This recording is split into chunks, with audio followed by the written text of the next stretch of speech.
They said she was nothing more than a decoration, a silent, plain wife hanging on the arm of the city's most arrogant billionaire, Dominic Mercer. For 3 years, Dominic treated Fiona like she was invisible, leaving her in the shadows while he chased fame, fortune, and other women. He thought she was weak. He thought she was trapped. But tonight, at the most exclusive gala of the century, Dominic is about to learn the most expensive lesson of his life. He didn't realize that the person everyone came to see was the wife he just insulted. This is the story of how the invisible wife became the queen of the night. The silence in the penthouse was suffocating. It wasn't the silence of peace. It was the silence of a held breath, the kind that precedes a shattering. Fiona stood before the floor-to-ceiling mirror in the master suite, her fingers trembling slightly as she adjusted the strap of her navy blue gown. It was a modest dress, elegant but understated, exactly the kind Dominic insisted she wear.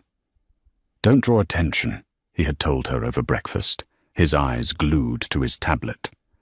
"You're there to support me, Fiona, not to make a spectacle." Support him. That was the word he used to mask the reality, disappear behind him. The door to the suite swung open, and Dominic Mercer walked in. He was undeniable in his presence, tall, broad-shouldered, wearing a custom tuxedo cut by the finest tailors in London. He checked his reflection in the mirror, adjusting his cufflinks without sparing a glance at his wife. "The car is downstairs," Dominic said, his voice clipped.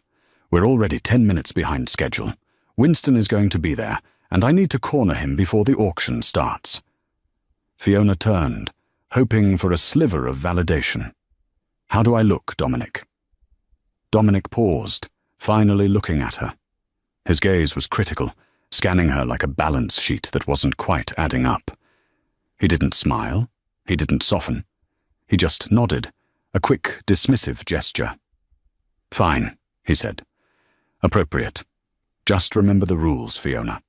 Smile, nod, and don't try to talk business. These people are sharks. They'll eat someone like you alive." "Someone like me," Fiona repeated softly. "And what is someone like me, Dominic?" He sighed, the sound of a man burdened by a slow child. "Someone who doesn't understand the complexities of my world. Someone who enjoys the luxury I provide, but doesn't have to carry the weight of it. Just try not to embarrass me tonight. Bianca is going to be there managing the PR for the event, and I need everything to run smoothly." The name landed like a slap. Bianca, his public relations manager, the woman who lingered a little too long at his side in press photos, the woman who looked at Fiona with a mixture of pity and amusement. "Is she?" Fiona asked, her voice steady despite the tightness in her chest. "I suppose she'll be wearing something appropriate too?" Dominic's jaw tightened. "Don't start, Fiona. Not tonight. This deal with the Kincaid Group is worth $200 million. If I close it, the Mercer empire goes global. Just get in the car." He turned and walked out, leaving the door open. Fiona watched his retreating back. For 3 years, she had played the role. She had been the quiet orphan girl he had rescued from a failing bookstore job. He loved the narrative, the billionaire prince and his Cinderella. But he never bothered to read the rest of the book. He never asked about the years before the bookstore. He never asked about the notebooks she filled late at night. She looked back at the mirror. The navy dress was demure, boring. It was a costume for a supporting character. Fiona reached into the back of her closet, behind the rows of beige and grey Dominic approved of. Her hand brushed against cool silk, a garment bag hidden away. She hesitated. Tonight was the grand Obsidian Gala. The entire city elite would be there. If she deviated from the script, Dominic would be furious. But then she remembered the tone of his voice. Someone like you. Fiona's eyes hardened. She unzipped the hidden bag. 10 minutes, she whispered to the empty room. He can wait 10 minutes. The limousine ride was a study in icy tension.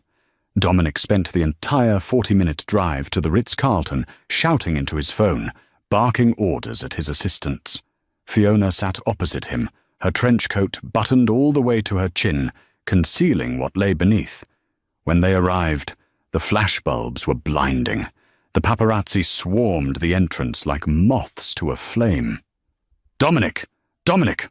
Over here!" "Mr. Mercer, is the rumor about the merger true?"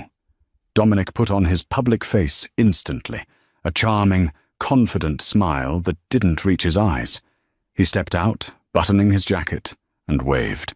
Then, almost as an afterthought, he turned back to offer a hand to Fiona. She took it, stepping onto the red carpet. The noise was deafening. "Stay close," Dominic hissed through his teeth while smiling for the cameras. "And keep that coat on until we get to the cloakroom. It's freezing out here." They moved through the gauntlet and into the grand ballroom.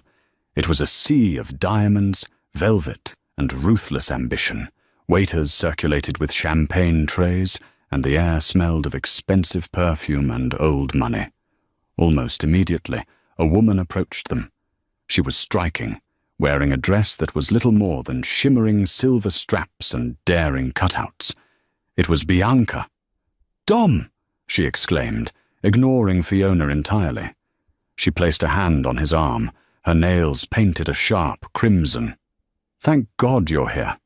Winston is over by the bar, and he looks bored. You need to get in there now." Dominic's attention shifted entirely to her. "Is he drinking scotch or martini?" "Scotch. Aged," Bianca said, finally flickering her eyes toward Fiona. Her smile was tight, condescending. "Oh, hello, Fiona. I see you came along. How nice. You might want to grab a drink and find a seat near the back. The business talk is going to get heavy near the front tables." Fiona looked at Bianca, then at her husband. Dominic was already scanning the room, looking for his target. "Go find a table, Fiona," Dominic said, waving his hand dismissively. "I'll come find you when dinner is served.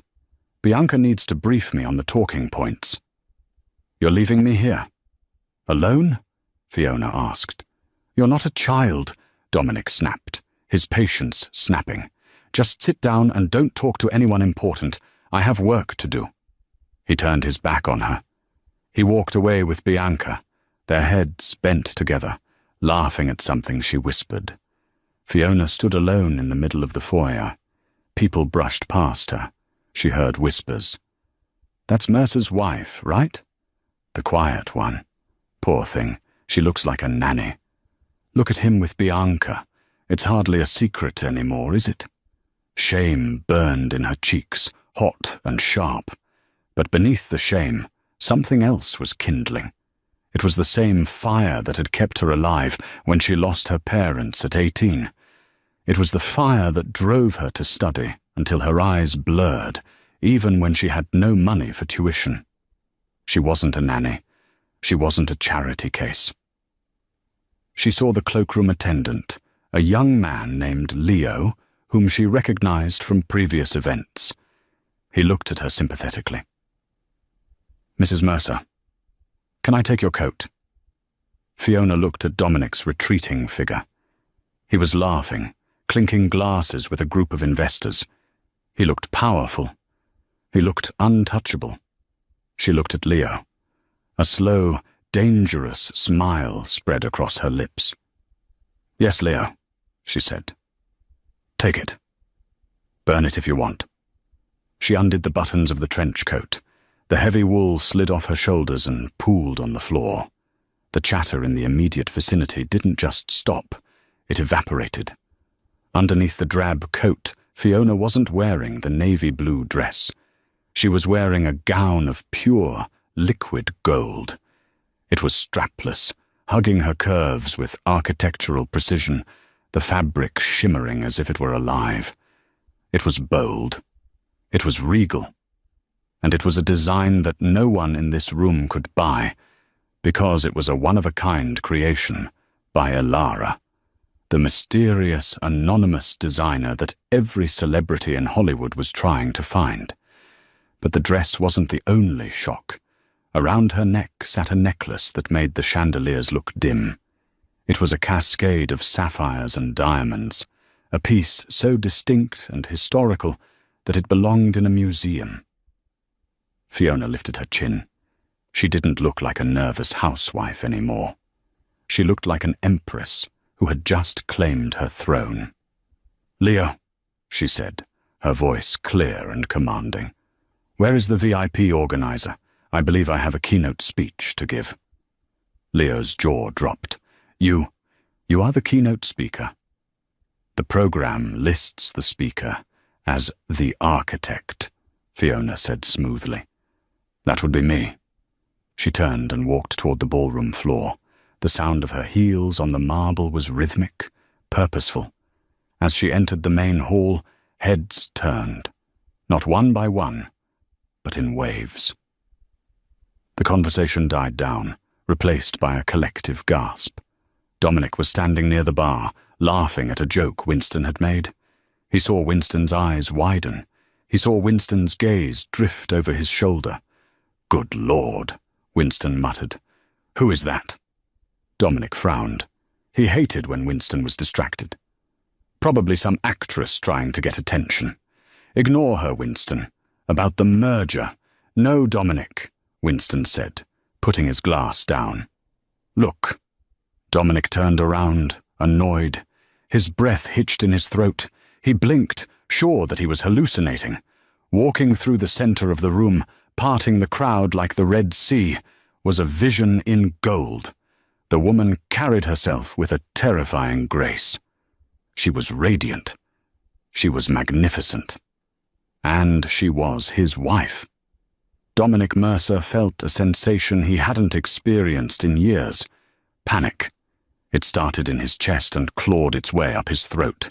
He watched the woman in gold move through the crowd, stopping to accept a glass of champagne from a waiter who looked as if he might faint from being in her presence.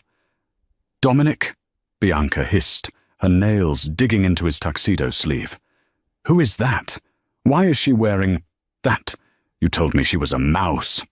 "I don't know," Dominic snapped, pulling his arm away. "Stay here." He marched across the ballroom floor, abandoning his carefully cultivated calm. He intercepted Fiona just as she was about to be approached by the mayor. Dominic grabbed her upper arm, his grip tight, pulling her slightly away from the center of the room into the shadow of a large marble pillar. "What do you think you're doing?" Dominic whispered furiously, his face inches from hers. "Have you lost your mind?" "Take that off." Fiona looked down at his hand on her arm, then up at his eyes. Her expression was unreadable, completely devoid of the fear he was used to seeing. "Take it off," she repeated, her voice calm and amused. "We are in the middle of a ballroom, Dominic. That would be rather scandalous, don't you think?" "Don't play games with me," he growled. "Where did you get this dress? Where did you get the money? And that necklace? It looks ridiculous. Everyone knows I didn't buy it for you. You look like you're playing dress-up in costume jewelry. You are humiliating me." Fiona laughed. It was a soft, dark sound that sent a shiver down Dominic's spine. "Humiliating you?" she asked. "Dominic, look around." He hesitated, then glanced over his shoulder. He expected to see people snickering. He expected to see the elite of the city mocking his wife's desperate attempt for attention. Instead, he saw admiration. He saw envy. The mayor was staring. The CEO of the rival banking firm was staring. And most importantly, Winston Kincaid, the man Dominic needed to impress to save his company, was staring with an expression of pure awe. "They aren't laughing, Dominic," Fiona whispered, leaning in close. "They're captivated. You wanted a trophy wife? Well, here she is. Polish me off and show me off. Isn't that the job? You. Dominic started, but he was cut off. Dominic, introduce us. It was Winston Kincaid. The older billionaire approached them, beaming. He ignored Dominic entirely and turned his charm on Fiona. Mrs. Mercer, Winston said, bowing slightly, I must say, I have attended these galas for 40 years. I have never seen an entrance like that. You have breathed life into a very dull evening. Fiona smiled, and it wasn't the shy, nervous smile she used at home. It was dazzling. Mr. Kincaid, I've read your recent interview in Forbes regarding sustainable urban development. Fascinating perspective on the integration of green energy in historical districts.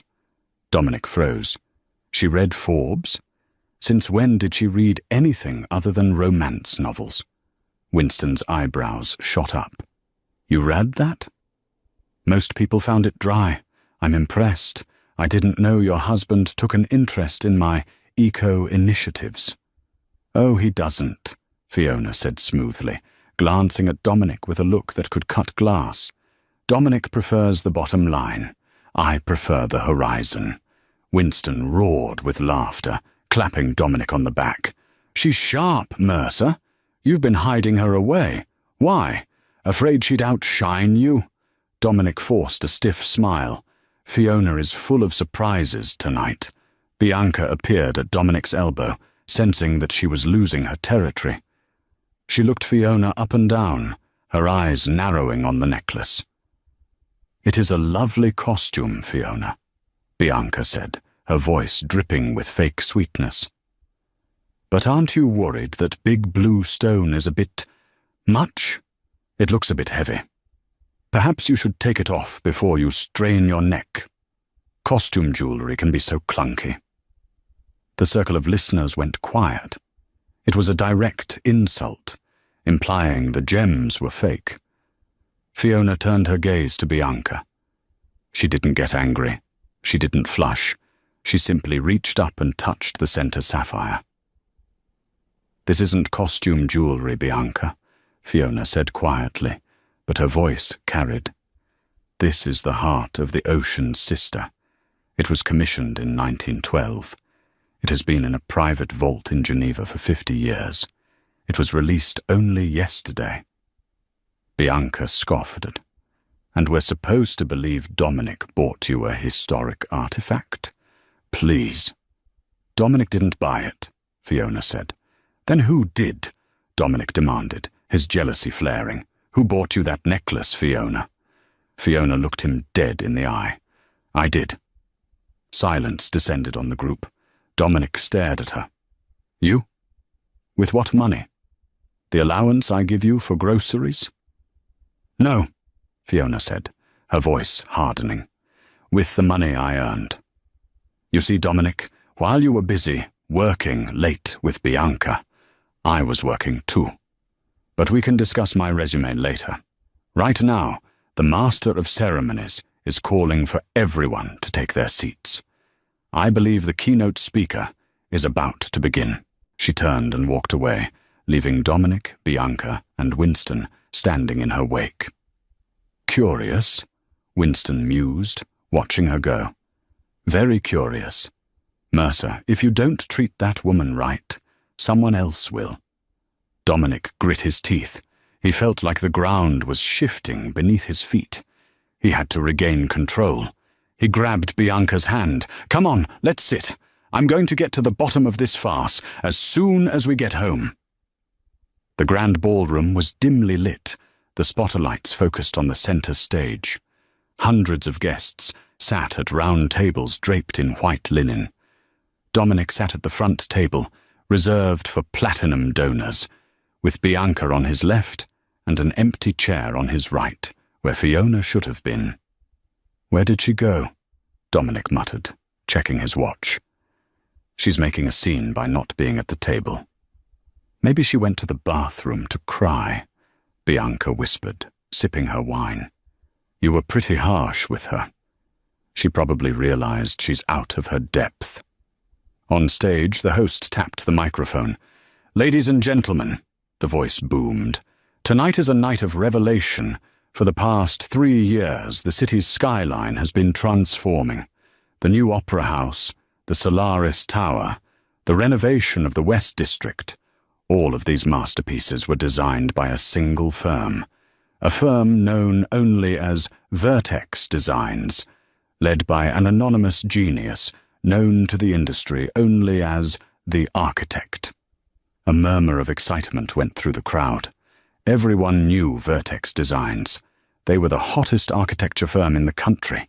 Their contracts were worth billions, but no one knew who ran it.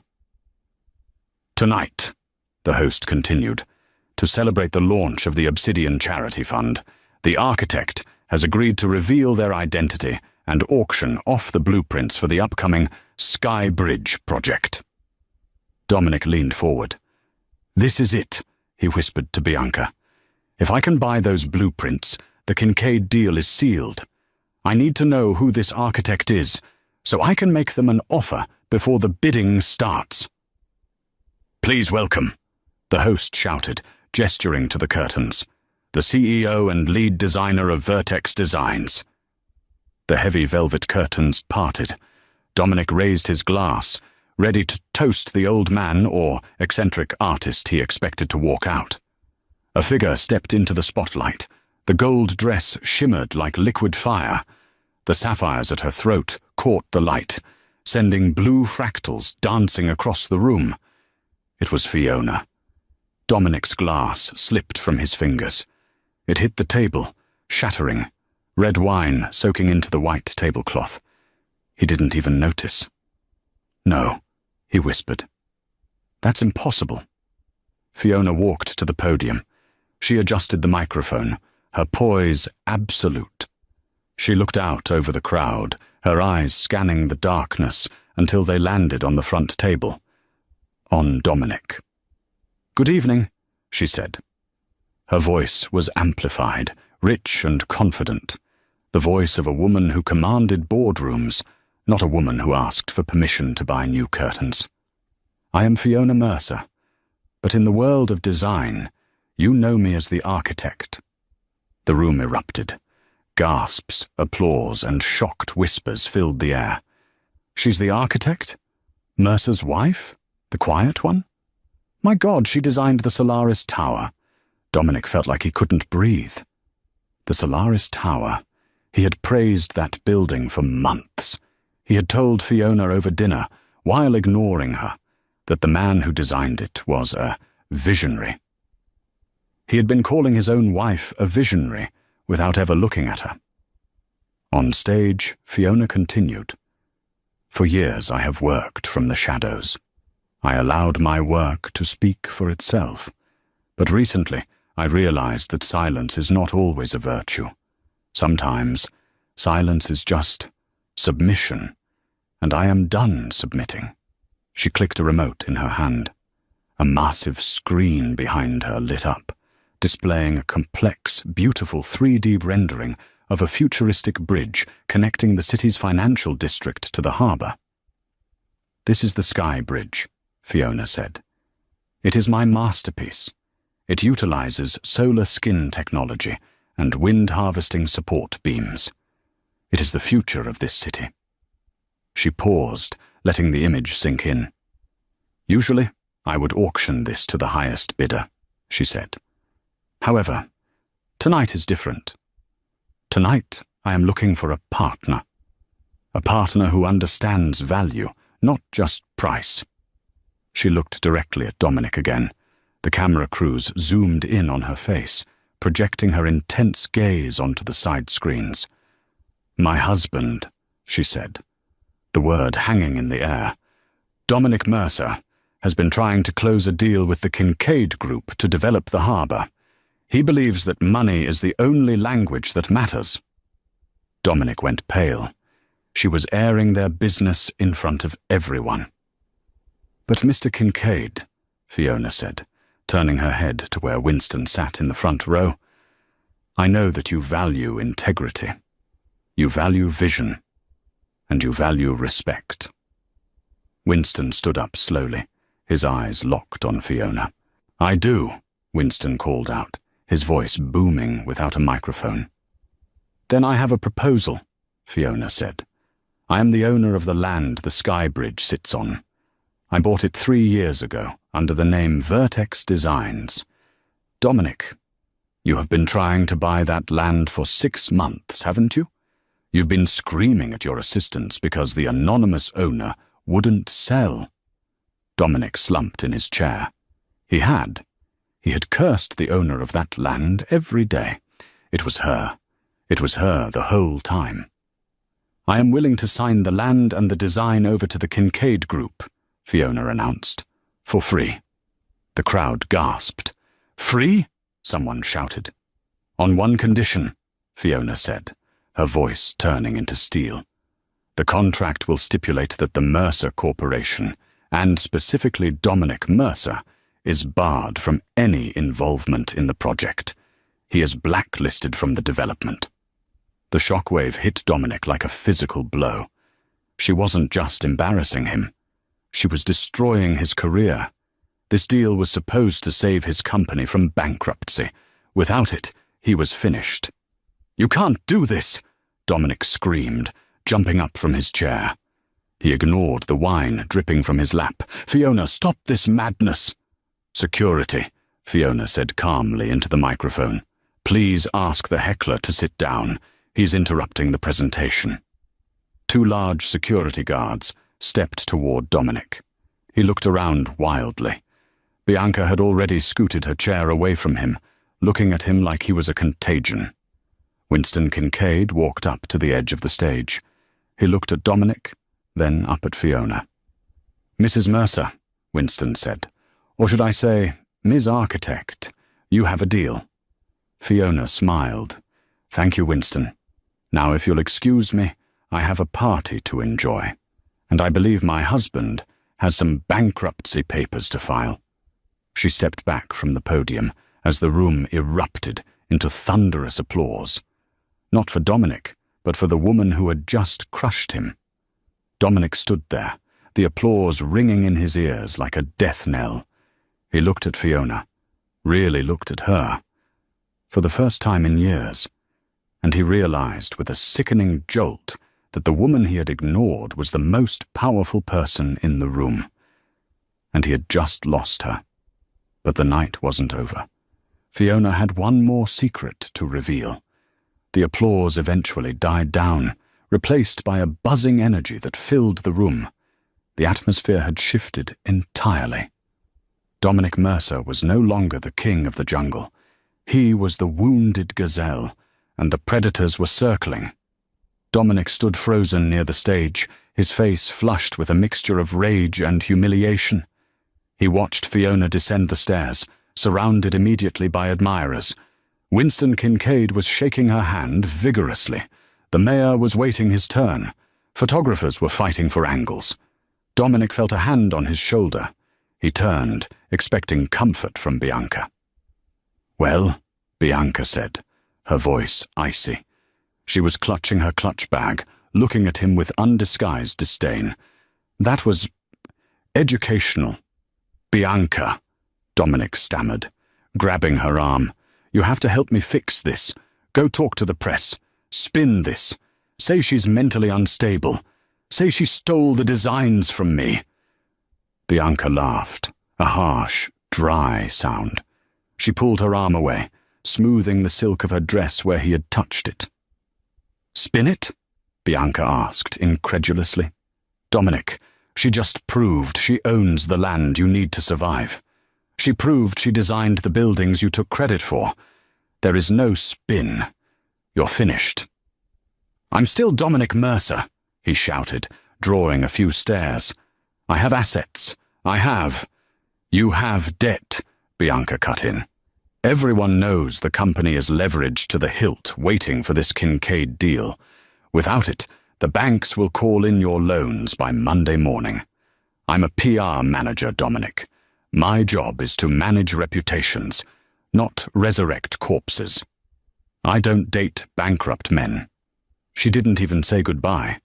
She turned on her heel and walked straight toward a group of hedge fund managers, her smile already back in place, hunting for a new target. Dominic was alone. The woman he had ignored his wife for had abandoned him in seconds. Fury, hot and blinding, took over. He pushed through the crowd, shoving a waiter aside. He needed to get to Fiona. He needed to make her stop this. She was his wife. She belonged to him. She couldn't just destroy him. Fiona was laughing at something Winston said when she saw Dominic storming toward her. She didn't flinch. She simply stopped laughing and watched him come, her expression bored. "Fiona!" Dominic barked, breaking into the circle of elites surrounding her. "We are leaving. Now." Winston Kincaid frowned, stepping slightly in front of Fiona. "Mr. Mercer, I think your wife is having a pleasant evening. Perhaps you should go cool off." "She is my wife," Dominic yelled, losing all composure. He reached out to grab Fiona's wrist. "You don't get to embarrass me like this, Fiona. You think you're smart? You think this is a game? I made you. I took you out of the gutter." Just as his fingers were about to close around her wrist, a hand shot out from the crowd. It was a large, powerful hand. It clamped onto Dominic's wrist like a steel vice, stopping him mid-air. Dominic looked up, wincing at the pressure. Standing there was a man Dominic recognized, but had never met. Sebastian Hale. He was a tech mogul, a man who had made his billions in aerospace and software. He was taller than Dominic, broader, and possessed a kind of dangerous stillness that Dominic lacked. Sebastian was known for being ruthless in business and fiercely private. "I believe," Sebastian said, his voice low and dangerous. "The lady is not interested in leaving." Dominic tried to yank his hand back, but Sebastian's grip didn't waver. "Let go of me," Dominic spat. "This is a domestic matter. It's none of your business, Hale." "Actually," Sebastian said, his eyes cold, "it is my business, since Vertex Designs is a subsidiary of Hale Industries." Dominic stopped breathing. The room went silent again. "What?" Dominic whispered. Sebastian released Dominic's hand with a shove that sent him stumbling back. He moved to stand next to Fiona, not in front of her like a protector, but beside her, like an equal. He placed a hand gently on the small of her back, a gesture of intimacy that made Dominic's stomach churn. "Fiona didn't just build Vertex alone," Sebastian explained to the stunned audience. "She needed a silent partner to handle the legal protections, so her husband wouldn't steal her work. I was honored to be that partner." Sebastian looked down at Fiona, and for the first time that night, his stoic face softened into a genuine, warm smile. "You were brilliant tonight, Elle.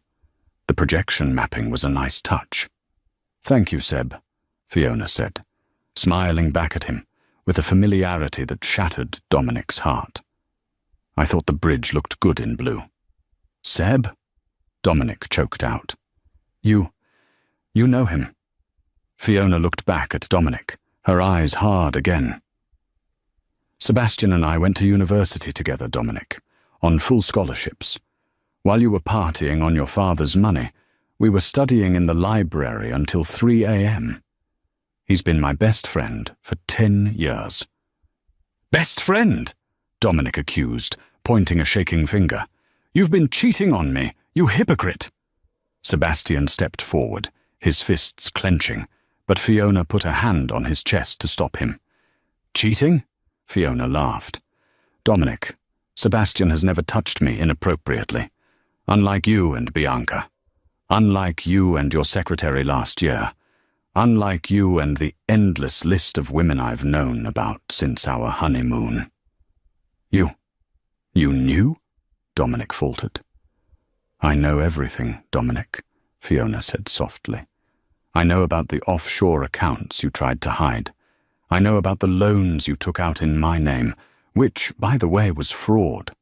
And I know you planned to serve me divorce papers next week after the Kincaid deal closed, so you wouldn't have to share the profits." She reached into her golden clutch and pulled out a folded document. You wanted a divorce? She asked, tossing the papers at his feet. Happy anniversary, darling. I signed them this morning. The papers landed on the polished marble floor with a soft slap. Dominic stared at them. They were real. The crowd was whispering feverishly now. This was better than any movie. This was the destruction of a titan, live and in high definition. I can fix this, Dominic mumbled, the reality of his situation crashing down on him. He looked at Winston. Winston, please. We can still do business. I can offer you better terms on the older properties. Winston shook his head sadly. Dominic, you don't have any properties. What? Dominic blinked. The bank called while you were shouting, Winston said, holding up his phone. News travels fast. The banks have frozen your assets pending an investigation into the fraud Fiona just mentioned. You don't own anything right now. Dominic felt his knees give way. He stumbled, catching himself on the edge of a table. Fiona, he pleaded, his voice cracking. He looked up at her, trying to summon the charm that had worked on her 3 years ago. Fiona, baby. Look, we can talk about this. I've been stressed. The business, it gets to me. But I love you. You know I love you. We can start over. With your talent and my connections, we could be unstoppable. Don't throw away our marriage for a moment of anger. Fiona looked down at him. There was no pity in her eyes, only fatigue. I loved you, Dominic, she said. I really did. When you found me in that bookstore, I thought you were my Prince Charming. I ignored the red flags. I ignored the way you talked down to waiters. I ignored the way you silenced me. She took a step closer. But love isn't enough when there is no respect, she continued. And you didn't just disrespect me. You erased me. You wanted a statue, Dominic. Well, statues don't forgive. She turned to Sebastian. I'm tired. Can we go? Of course, Sebastian said. He glared at Dominic one last time. Don't follow us. Wait, Dominic scrambled up. Where am I supposed to go? If the banks freeze my accounts? The penthouse? I can go to the penthouse, right? Fiona stopped. She didn't turn around. The penthouse? She asked over her shoulder. Oh, I forgot to mention. The building management company. I bought that last month, too. You're evicted, Dominic. Your keycard was deactivated an hour ago. You can't do that, Dominic screamed. That's my home. My clothes are there. My watch collection. Your things have been packed, Fiona said calmly. They are in a box with the doorman. Well, most of them. I donated your suits to a charity for job-seeking men. I figured you wouldn't need tuxedos where you're going. Where am I going?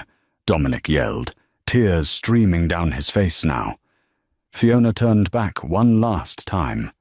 She smiled, but it was a sad smile. I don't know, Dominic. You're a smart man. Figure it out. Or maybe ask Bianca if you can crash on her couch. Oh, wait. She left. She took Sebastian's arm. Let's go get a burger, Seb. I'm starving. This dress is too tight for fine dining. Sebastian chuckled, the sound rich and warm. Whatever you want, Elle. Burgers it is. They walked out of the ballroom together, leaving the chaos behind. The cameras flashed, capturing the image of the golden architect and the tech mogul, leaving the broken billionaire in the dust. Dominic stood alone in the center of the room. The guests were starting to drift away, uncomfortable with the raw display of emotion. The waiters began clearing the broken glass from his dropped wine. One waiter, a young man, swept the shards near Dominic's expensive Italian shoes. Excuse me, sir, the waiter said politely. You're standing in the mess. Dominic looked down. He looked at the divorce papers on the floor. He looked at the empty door where his wife had exited. He wasn't standing in the mess. He was the mess. He fell to his knees, burying his face in his hands, and for the first time in his life, Dominic Mercer cried, not for a lost deal, but for the realization that he had held a diamond in his hand and treated it like a rock until he threw it away. 1 year later, the city of Viridia had transformed. What was once a skyline dominated by rigid, grey concrete and the smog of industry had been pierced by a miracle of modern engineering. A silver ribbon of steel and glass sliced through the air, connecting the bustling financial district to the historic harbour with a grace that defied gravity. The Sky Bridge. It wasn't just a structure, it was a statement. It was a testament to vision, resilience, and the power of stepping out of the shadows. It was the day of the grand opening, and the energy in the air was electric. The press was there in full force, a swarm of reporters and cameramen jostling for position. Drones buzzed overhead like mechanical hummingbirds, capturing sweeping aerial shots of the gleaming architecture. But this time, the lenses weren't hunting for Dominic Mercer. They weren't looking for the man who had once claimed this city as his personal playground. They were looking for Fiona. Fiona stood at the center of the bridge, the high-altitude wind whipping her hair back, carrying the scent of salt water and ozone. She wore a white power suit, crisp, tailored, and modern, a stark contrast to the golden gown of her debut a year ago, but just as commanding. The gold had been a costume of rebellion. The white was the uniform of a leader. She stood tall, her hands resting on the railing, feeling the subtle, rhythmic hum of the bridge beneath her feet. It was alive, breathing with the city. Beside her stood Sebastian. He looked dashing in a charcoal suit that fit his broad frame perfectly, but his attention wasn't on the marvel of engineering before them. His eyes never left her face.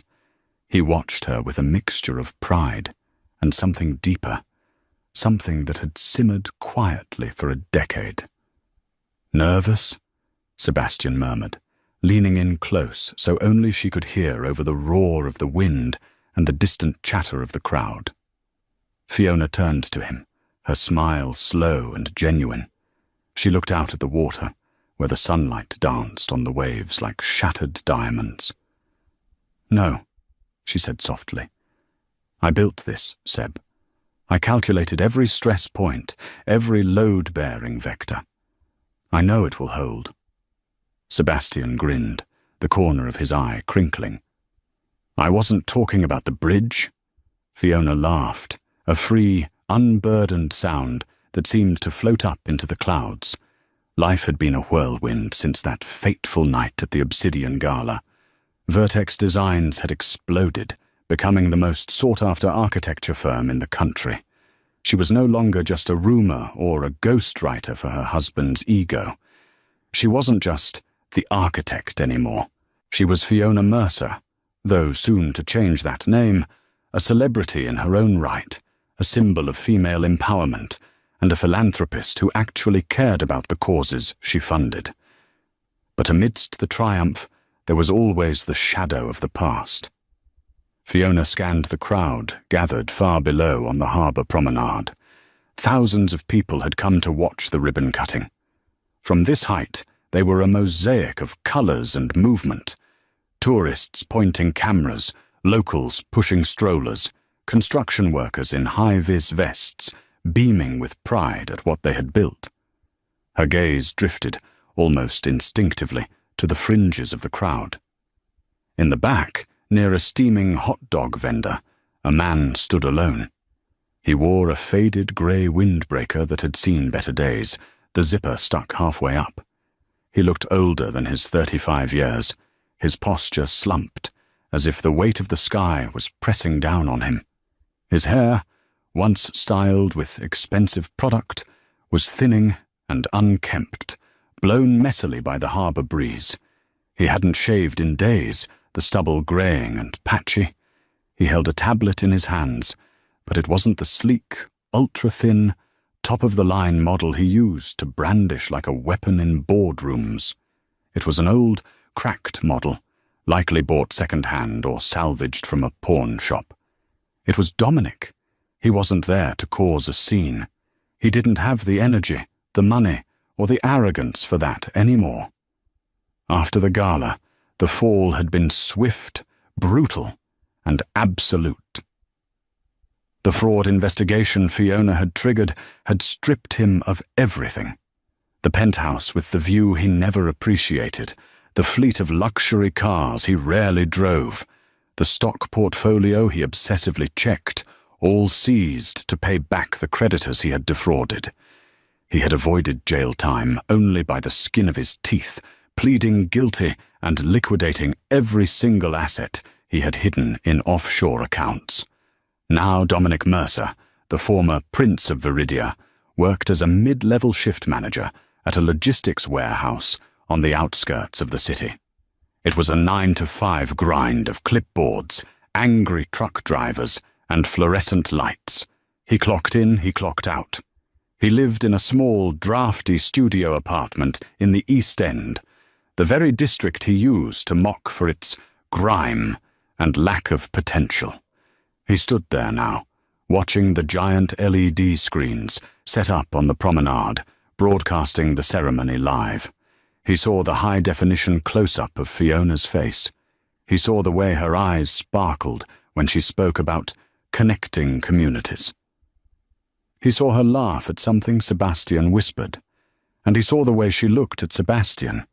It was a look of total trust, of safety, of adoration.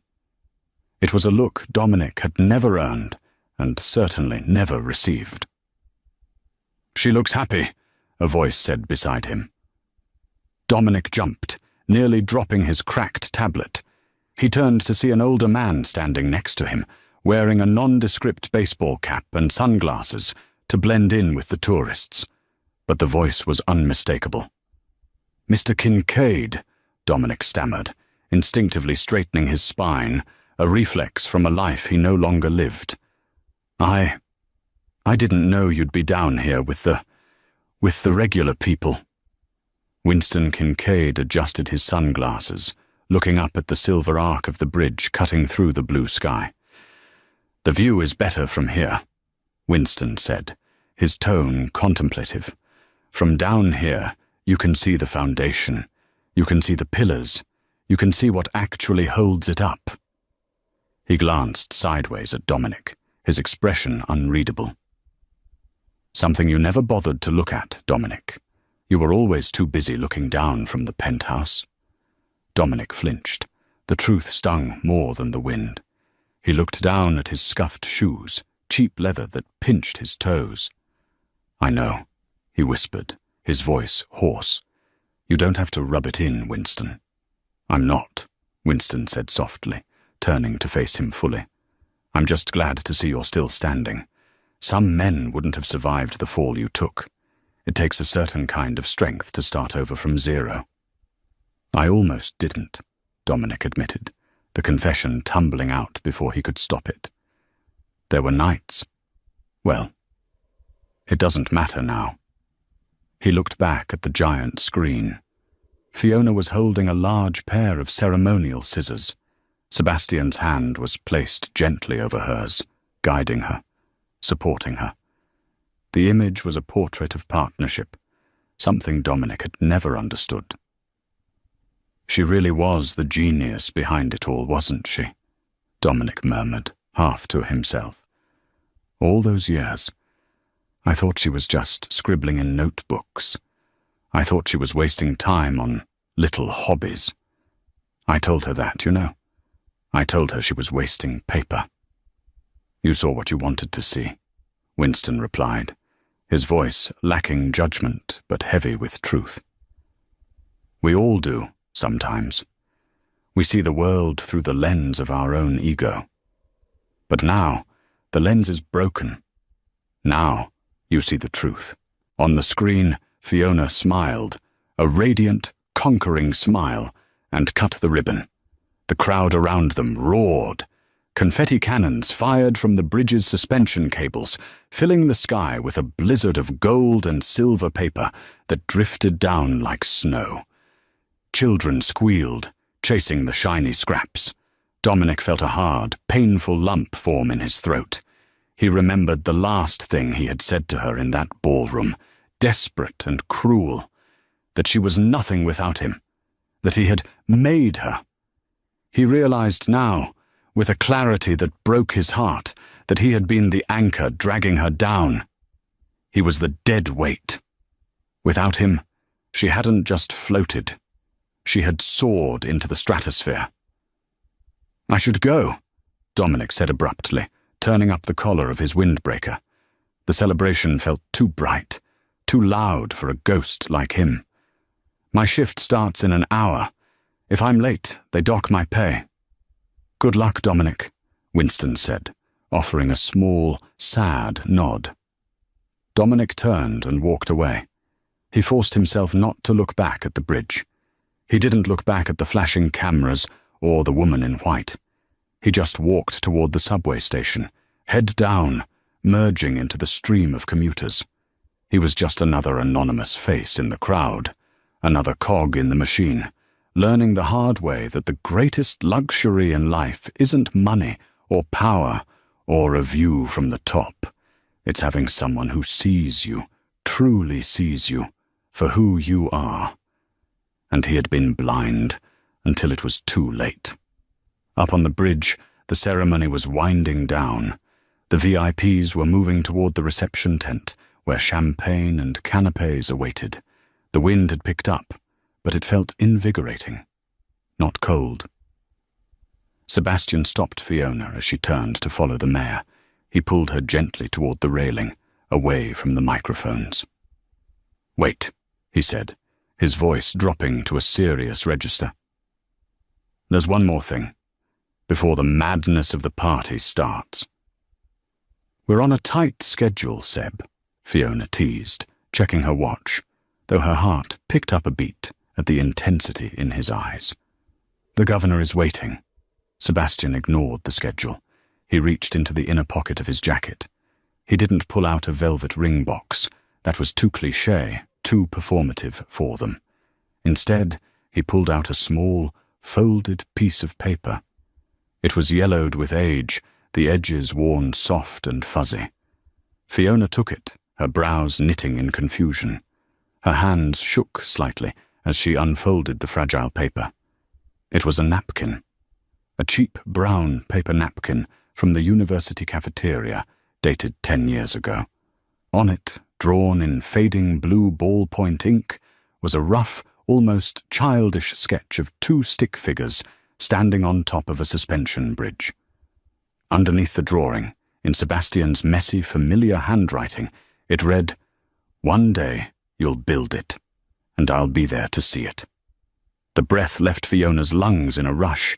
The memory hit her like a physical wave. Late nights in the library, cheap coffee, Sebastian listening to her wild dreams when no one else would. He had believed in her before she had a portfolio. He had believed in her before she believed in herself. Tears pricked her eyes, hot and sudden. "You kept this?" she whispered, staring at the napkin. "For 10 years? Through everything?" "I kept it," Sebastian said, his voice thick with emotion, stepping closer to shield her from the wind. "Because I always knew who you were, Fiona, even when you forgot, even when he tried to make you forget. I knew the architect was in there, waiting to build something beautiful." He reached out and took her hand, interlacing their fingers. His grip was warm, solid, permanent. "You've built your bridge, Fiona," Sebastian whispered, looking deep into her eyes. "You've proven everything you needed to prove. Now I want to build something else. I want to build a life with you. No hiding, no shadows, no silent partners. Just us." Fiona looked at him, really looked at him. She saw the years of friendship, the silent support during her darkest marriage days, the patient love that had waited for her to be free, to be whole. She realized that while she had built the bridge, he had been the ground that allowed her to stand. She dropped the napkin, letting the wind take it, letting the past fly away, and threw her arms around his neck, burying her face in the crook of his shoulder. "Yes," she whispered into his coat, the word carried away by the breeze, but caught by the only person who mattered. Just us. Finally. High above the city, amidst the cheers of the city she had changed, and the wind that sang through the cables, the architect finally found her home. It wasn't in a penthouse, or a boardroom, or a monument of steel. It was in the arms of the man who had loved her when she was invisible.